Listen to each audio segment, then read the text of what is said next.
A lifelong community organizer, is known for translating grassroots priorities into effective public policy grounded in service and accountability. Again, we're so thankful to his campaign manager right now that he's doing a different campaign for the Congress, as well as for everyone else who has helped us, including Morton Grove Pride and Vision Morton Grove, and all of you that you're here. So right now we ask you to please honor us, Senator, to come and give your remarks. Thank you.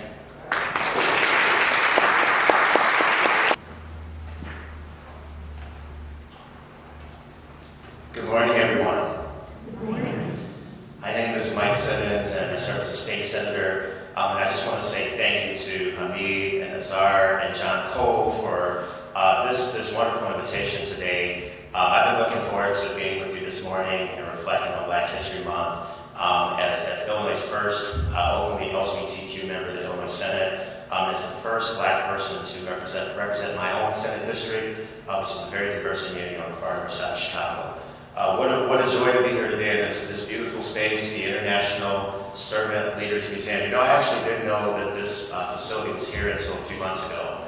And what a gift to the Morton Grove community to have this space where literally the first time I walked in here, I just spent about 10 minutes looking at all of the reflections and photos and poetry quotes throughout this wonderful building. And I think that's a real gift to our young people today in the community to see our history, to see our Black history celebrated and lifted up and held in a sacred space like this. And so I'm honored to be here with you this morning.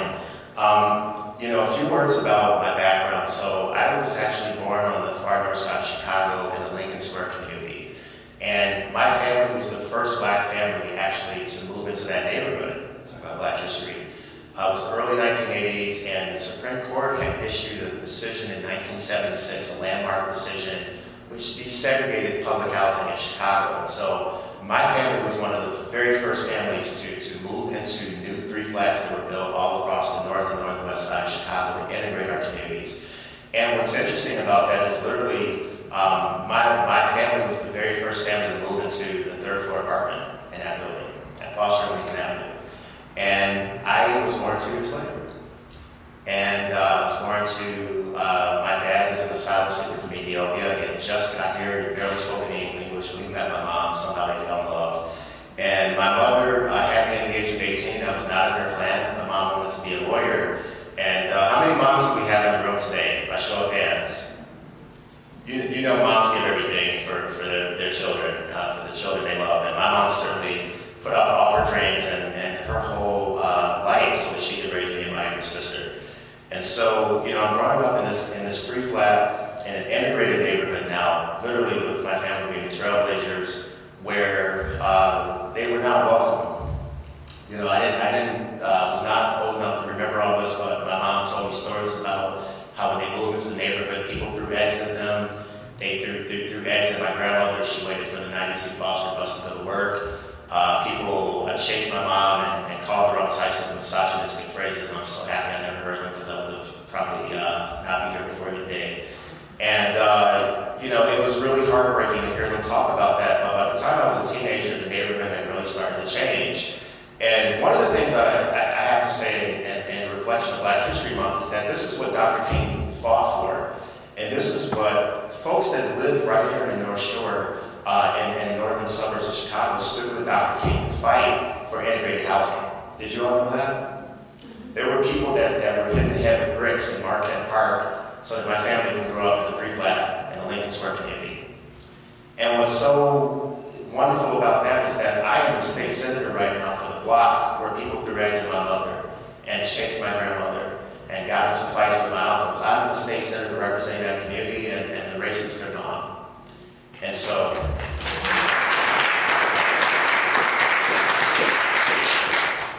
you know, we really are, I think, on the right side of history in our little corner of the world. You know, Black History Month gives me so much pride. I've told you how both of my parents were from different parts of the world. My dad had come over from Ethiopia, fleeing a repressive time in Ethiopia where his family was targeted. My uncle, who I never met, was abducted at 24 years old by the government, disappeared in the middle of the night. And it had gotten so bad for my dad. He was, you know, 22, 23 years old. He and his brother decided flee at night without my grandmother knowing. And they fled and they fled and they fled for 8 days through a desert and through 3 countries by foot, 2 brothers. My dad was one of them. And they found asylum, and that's how they got to Chicago in the early 1980s. And my mom, you know, she just as easily could have grown up in Cabrini Green or another place, and because of the Supreme Court, this one Supreme Court decision, we were able to actually have a different outcome for my family. And if you think about just what Black History Month is really supposed to do is to give us all an opportunity to think about what is Black history. And I was so appreciative of the reflection at Hamid grade, which is that Black history is American history. And I think my family treaty illustrates that for me on a personal level, having grandparents that can't talk to each other because they spoke different languages. They were Black people, descendants of Africa, but they literally couldn't talk to each other. Their children fell in love. I think that's human history. And America is so full of households that had the very same thing happen. Maybe it was a Ukrainian person that came here as a refugee 30 or 40 years ago or right now, and their children falls in love with somebody from China. Maybe it's a Jewish person who's a child of the survivor of the Holocaust, and they come to a place like Skokie, and they fall in love with somebody that's Bangladeshi or who's Vietnamese. And so the Black story is the American story. And you know, that is what I think is so beautiful about America and what's possible in this place and why I still have hope. But at the same time, if we think about Black history on a global scale, because ours is a diverse global community, Ethiopia, starting in the mid-1800s, there were multiple attempts to colonize Ethiopia. And each time, Ethiopia fought off colonial powers. And my own grandfather, who I never got to meet, he died before I was born, he led the left side of the army in Ethiopia fighting off fascist empire that was invading from Italy at the time. And you know, when you think about Black history, that's Black history too. That my dad comes from people that in Africa that were never colonized. And because I'm an American and I can think about this in a broader context, one of the most inspiring things to me is reading about young Italians in Italy in the 1930s who marched in the streets protesting fascist Mussolini with signs that said Viva Menelik, who was then the emperor of Ethiopia. They were young Italians who were resisting fascism in their own country for the freedom and the sovereignty of the people thousands of miles away, my own grandfather. Those young folks give me hope in the moment we're living in now, where people are in the streets protesting this fascist empire to protect those that are here from Central and South America and every other part of the world. And so Black history illustrates that in that particular context, you know, I was able to come from a people that were never colonized. But if we look at the other side of my family, on the Black American side, you know, my distant ancestors were from parts of Africa that I would never know. Because the transatlantic slave trade stole millions of people from their sovereign societies and from their families and from their kinship networks and from their life, their thousands of years of culture and history, and brought them to American shores as chattel slaves. I descend from those people. I am proud of those people. And I think that as a descendant of people who were never colonized in Ethiopia, to be also the child of slaves in America who were brought here against their will and who resisted every generation from the first person to get off the boat in 1619 in Mayflower to the Black people that fought in the American Revolution against the British Empire so that this could be a new type of experiment. For those same Black people that were in bondage, as Thomas Jefferson penned the Declaration of Independence, my own great-great-great-great-grandmothers and grandfathers, that deep history is with me. It's in my heart, it's in my mind, it's in my lineage. And I think about what it took for those people to persevere every generation in a country where they were not considered human beings, where they worked from birth to death with no compensation, separated from their kin, separated from their history and their culture. Black History Month is an homage to those people, names that have been forgotten or that were never recorded, generations separated from who they are. And as I think about this, I recall the time where my partner Michael and I, we were in Mississippi last summer for a family reunion on my African-American side. And I didn't realize that there has been an effort in that part of my family to retrace our roots. And so, you know, the slave trade landed people at first, and my family, we know, in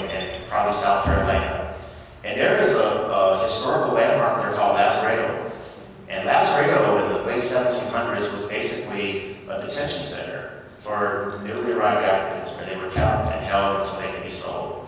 And I know that I have ancestors that passed here. I don't know their names. I don't know what their favorite colors were. I don't know what their sense of humor might have been. It might have been like mine, because they're not too far removed. But I know they were humans with beating hearts that experienced joy and wanted freedom the same way we all do. And I know that just 80 years later, a number of them have been sold into the state of Mississippi. They had arrived on American shores and had lived generations. Think about that. They had been in America for generations. Some of them had managed probably to find freedom. Some of them had run away. Some of them had even managed to escape with indigenous people and create maroon societies. All of that history played out. And all I know is that the earliest written documentation I have of any American ancestor is from 1856. 1856 is 9 years before the Civil War and the Emancipation Proclamation was signed. And when we were at this family reunion, it was an old great uncle of mine with very dark skin, sat down with me with his ancestral wisdom, and he said that this is your ancestor, this is your great-great-great-grandfather, and this is his bill of sale. The day that he was sold, he had 4 children. He was taken away from them in 1856. You're descended from that man. And I also know that in 1856, I had ancestors in the mountains of Ethiopia who were fighting off colonialism and who were continuing to live as a free people who had been free for over 1,700 years and never were colonized. I think about when we were in Natchez, Mississippi, seeing the site of where slaves were sold and seeing the names and replications of how many people went through their mothers, fathers, grandparents, cousins, uncles, of course LGBTQ people. LGBTQ people have existed all throughout history in every single human drama. All that history happened there, and it brought me to tears to think about just how much had been taken away. And so fast forward to the year 2016, I was in my early 30s and like all people trying to better understand who I was and the society I was born in. And Donald Trump had just been elected president, and I was so heartbroken at that. I was so heartbroken I didn't see it coming like so many of us here. And I decided to take a little sabbatical. I took a year, and I actually told my mother I was leaving for 6 weeks. I said, Mom, I'm going to go visit a few countries. I had never taken time off. I had worked and worked and worked. I had my first job literally the day after I graduated college. Kind of an overachiever. I went to Catholic school, and it just was the culture. And it all caught up with me, and I told my mom, I'm going to go to Ghana for 6 weeks and visit these countries in West Africa. Mom said, why are you going there? I said, well, I'm half Ethiopian, I'm half African-American. I don't know where our ancestors came from in West Africa, so I'd like to go and see what was taken from us.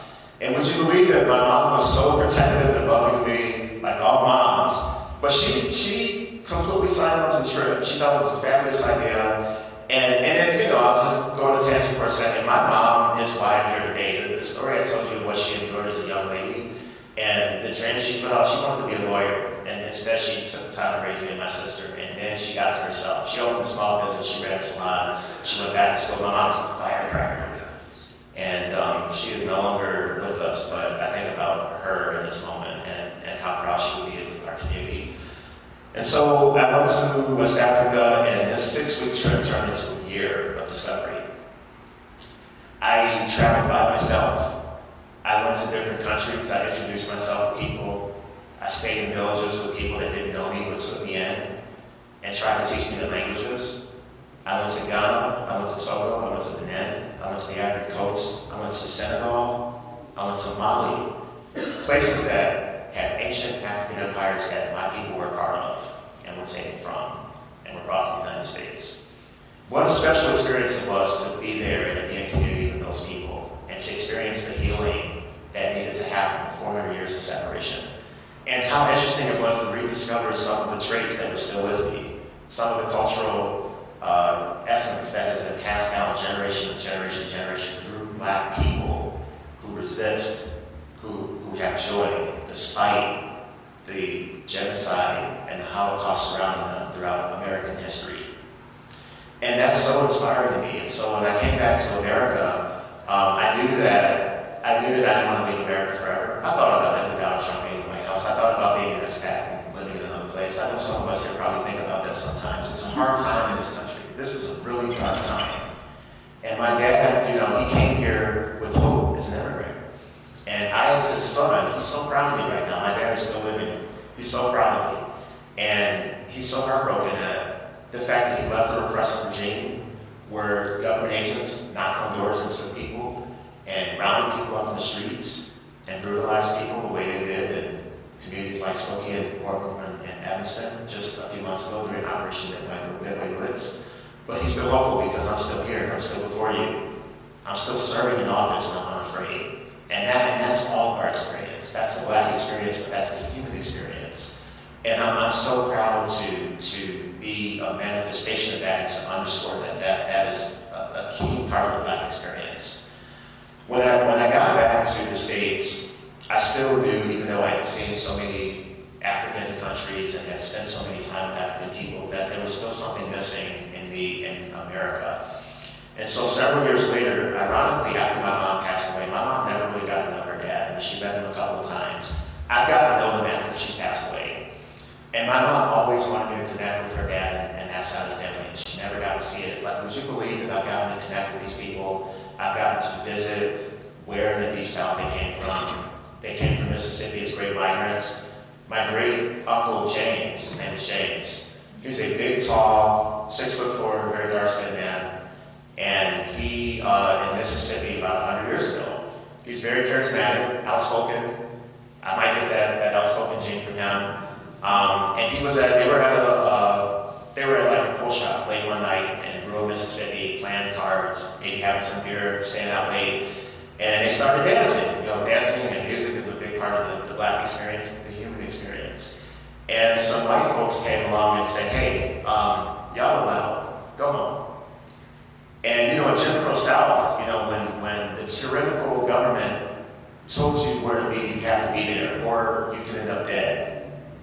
And would you believe that my great-grandfather's brother James said no. He went after those guys, and he beat two of them up at the same time. But then his mother, my great-grandmother, Elizabeth Daniels, who lived to be 100 years old, she died in 2004. Think about everything she saw in this country. She picked up her family and she came to Chicago because she knew they couldn't stay in Mississippi after he had done that. That's how my family got here. That is one of the ways my family got here. There's a whole other branch of my family that came up from Georgia in the 1920s, where they came here and they were upwardly mobile, and they were farmers, and they wanted to be business owners, and their eyes were bright with the American dream. And those were my grandmother's grandparents. They got them when I was kids. And I think about my great uncle, Edward Smith, my mom's great uncle who came from the Georgia branch. Do you know that he invented the hoist? The machine that is used in construction projects to build stuff was the intellectual product of my great uncle, Charles Smith. They called him Uncle Smitty. And Uncle Smitty, in the 1950s, had become a patent entrepreneur. He was written about in Ebony magazine. And one day he came into the office to negotiate a contract with some of his subcontractors. And do you know that the businessman for the manufacturing company he was working with asked him if he, is Mr. Smith here? And by the way, where's the bathroom? He thought Uncle Smitty was the janitor. And of course, Uncle Smitty, with his dignity and his brilliance, he didn't lose his composure. He didn't lose my composure. My mom always told me, never let anybody bring you out of character. And Uncle Smitty has a whole exhibit dedicated to him at Michigan State University. He passed away in 1971, but he is part of the Black experience. He is part of what we celebrate with Black History Month. And I'm thinking about him today. I think about also when we were in Mississippi on the other side of the family, how it was told to me that there were family members of mine that in Mississippi had all this land after slavery. These people figured out a way to purchase land and have farmland without invoking the wrath of the Ku Klux Klan and others. My partner and I were there last summer. We're the adventurous types. We went back in backcountry one day, and we found the area where my family was basically where they were when the Emancipation Proclamation was signed. Think about that. The day where they were last chattel, where they were told they were free. Free because they, by the way, fought and resisted during slavery. No one ever tells that story about American slaves. The agency that these people had, the work slowdowns, those that escaped, those that fought for the Union during the Civil War, like my great-great-grandfather did, George Rouse, and the colored infantry. And countless other slaves who found ways to hold on to their children and to hold on to their culture and their sense of right and wrong, despite the lash of the whip and the tyrannical forces surrounding every single component of their lives, from what they named their children, to whether they could even know their children, to whether they would live and die. And that to me is so, so inspiring, and it is such a gift that I, as a Black person, get to give the whole world. And the way that I think about our history, and the way that I think about what's happening here right now in our country, in 2026, I, as a 43-year-old bi-ethnic Black person, fiercely American, deeply American, anciently American, we get to write the next chapter of American history. We get to write the next chapter of global history. And what I offer to everyone in our community is all the experiences and lineages that bring me to this precise moment. The silent heroes, the peasants in the Deep South who never got to be photographed, never got to be in the history books, but I can tell you they didn't sit at the back of the bus, but no one talked about them. We have silent heroes in our communities right now who are organizing rapid response networks and pushing back against ICE, pushing back against the Trump administration's gutting of our civil rights. I'm 43 years old, and this is, in my entire life, and all of you here at now, we've never seen anything like this. The level of oppression and persecution that all Americans are under the gun for right now, it haunts me every night to think about how much it weighs on our shoulders to write the next chapter. And so in 2026, I think the first thing that I do when I think about Black History Month is I think about how in my lifetime, I just want us to be able to reckon with our past in this country. We must reckon with the reality of racial injustice in our country.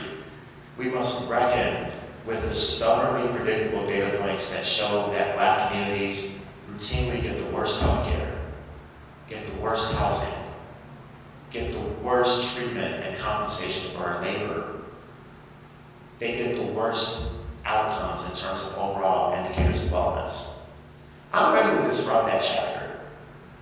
When I think about everything that my people have overcome in the last 400 years, and the relatively short time that I know I'll have on this planet, I want to do something about that. I want this to not just be a carbon copy of past history, because we know that the data points today in 2026 for Black Americans are the same as they were in 1968. But Dr. King led a movement and fought so that we had integrated housing. I was a beneficiary of integrated housing. But my mother died at the age of 55 on January 4th, 2020 from a chronic illness that she didn't know about and we didn't know about because she didn't have health care. And so I'm able to see half of the vision of what our society would be. Growing up in integrated housing, right down the street from a beautiful park where I was able to learn how to be a lifeguard, where I had friends from Central America, best friends from Eastern Europe, people in my own family, married into my family from East Asia, and every single corner of the globe. That was the Mecca I grew up in, the little Mecca on Lincoln Square on the north side of Chicago, because of one Supreme Court decision and because of the courageous women that poured into me throughout my youth and gave so much to our community who are no longer with us.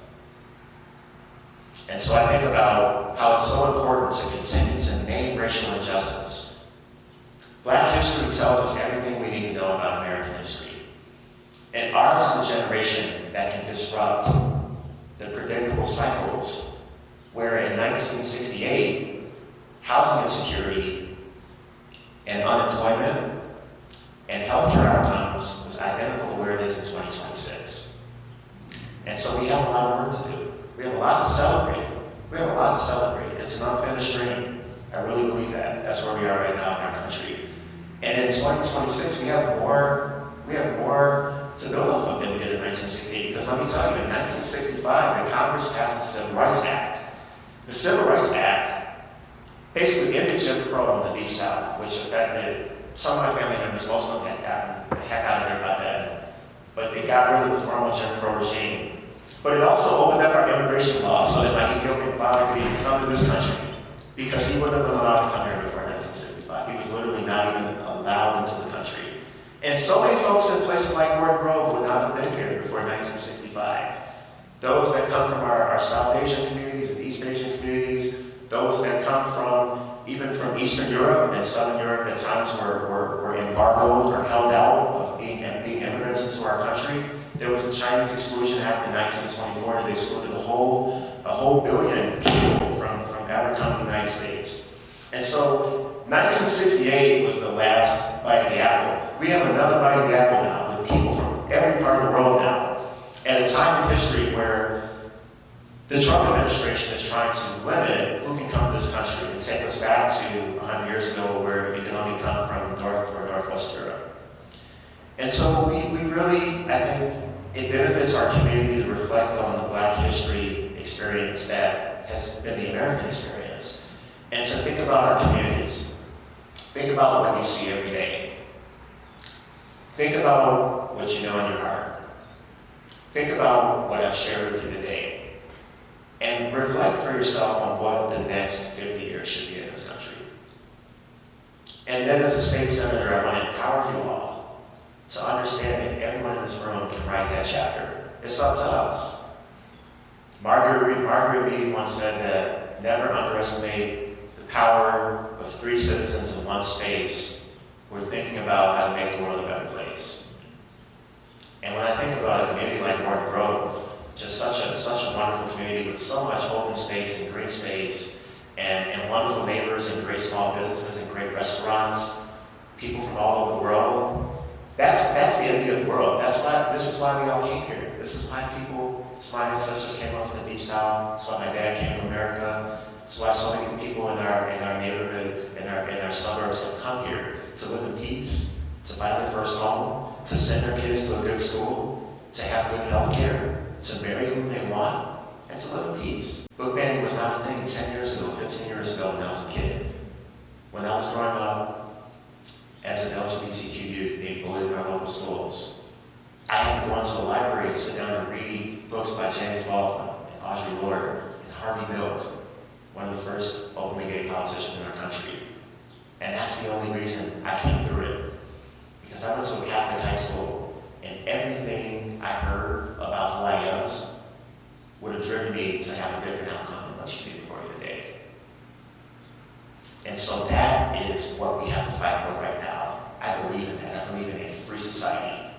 And I draw on the lessons of Black history, and I draw on the lessons right within my own diverse lineage to understand the cycles of history, to understand the human spirit. Do you all know how strong human beings are? The things that humankind have come through, not just the last 400 years of American history. Tyranny has been with us since the beginning of time. I think some people are starting to realize that right now, with the fascism that is undertaking our country, that this is cyclical. I gave an example of how this happened 100 years ago in Mussolini's Italy. This has happened in different parts of South and Latin America. This certainly played out in Europe during the Nazi Germany times and during the Holocaust, and of course in Asia. And so every generation has an opportunity to throw off the shadows of tyranny and say, this isn't even political, this is pre-political. We just want to live freely. We don't want rolling bands of thugs who roll their cities and punch people in the head and kidnap people and don't go to court and aren't tried for what they did, who violate our constitutional rights. We fought for that already. We fought for freedom, and that's not what we want. And it takes ordinary people like us every time to pull through this. No one ever comes in to save us. It's never going to be one leader that brings us to freedom. It's always the people holding on to each other, resisting. I was at Second Baptist Church just before I came over here in Evanston, and Pastor Neighbors, he said about the Black experience, he said that the joy that Black people have is something that the world attacks every generation. But that the joy that is in the Black experience, every generation, and the resistance that has been there since the first Black person set foot on American shores, is not worldly.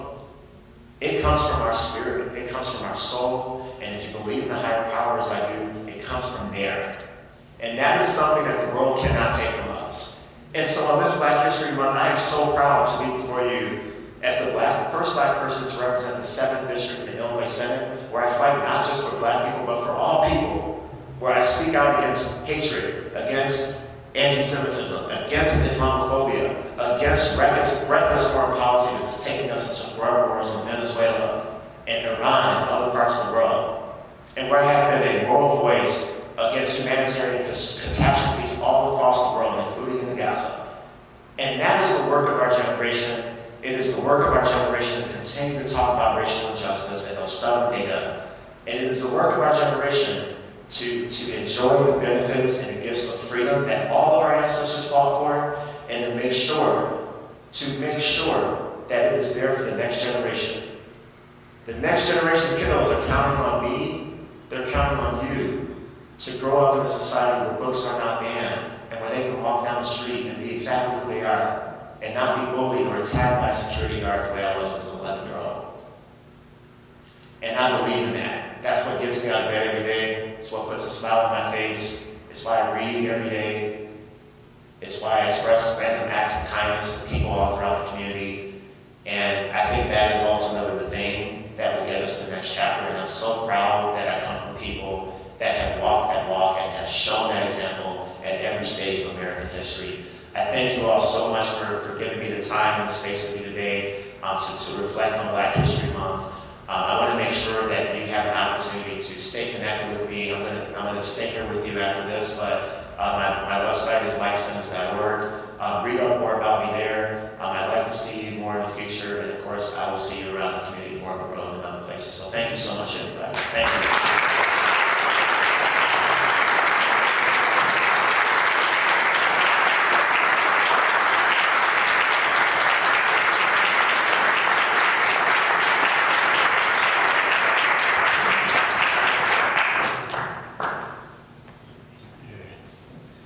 Sometimes I wonder why you do this kind of programming, but today is an example of, what a grand, lecture, remarks, or speech you gave about Black History Month, about yourself, and about what you do and what you represent. We are very thankful on behalf of all of us who are here, and certainly the International Separatist Museum. You have honored us, and I can't tell you how touched I was when I was kind of filming you on my camera. But I listened and very much touched and impressed. Thank you so much. Thank you.